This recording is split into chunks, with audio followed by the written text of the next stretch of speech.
ரத்தம் வந்துச்சு தாத்தா என் கார்ல இருந்து. எப்படி சமாளிச்சு வந்துட்டே? எது சமாளிச்சு வந்துட்டேன் ரொம்ப சாதாரணமா சொல்றீங்க? இவர உங்க பொண்ணு பெத்தாங்களா இல்ல செஞ்சாங்களா? இதெல்லாம் ஸ்ட்ரிக்ட்டா இப்படிதான் இருக்கணும் அப்படிதான் இருக்கணும்னு எல்லா நேரமும் எல்லாரும் வாழ்ந்துட முடியுமா? அப்ப போய் கோ வித் தி ஃப்ளோவா இருக்கணும் தாத்தா. என்ஜாய் பண்ணணும் லைஃப.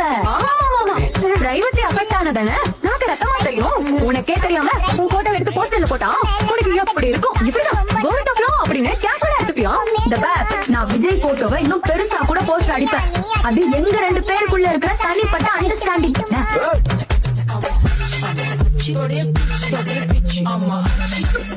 இன்னும் நீ போஸ்டர் அடிக்கிற ஐடியால தான் இருக்கியா? இல்ல அதான் சாப்பிட்டதாக பண்ணலாமே. அப்பளம் அடுத்து ஜபசேரா ஷாட் எடுத்து சூப்பர் இருக்கும். All the best. ஹலோ சம்ம அண்டர்ஸ்டாண்டிங் கப்பல் தாண்டி சூப்பர் ரைட். என்ன கதை இது? நான் பாட்டுக்கு ராகினிக்கு பதிலடி கொடுக்கறதா நினைச்சு திரும்ப உங்க பேர் என்ன டென்ஷன் படுத்தி விட்டேன். நீ திரும்ப போஸ்டர் பேர் பேசிட்டு இருந்த அதுக்காக ரியாக்ட் பண்ணிட்டா. மேங்கோ பைட் ஃபைட் நைட்டு மட்டும் போடு லைட்.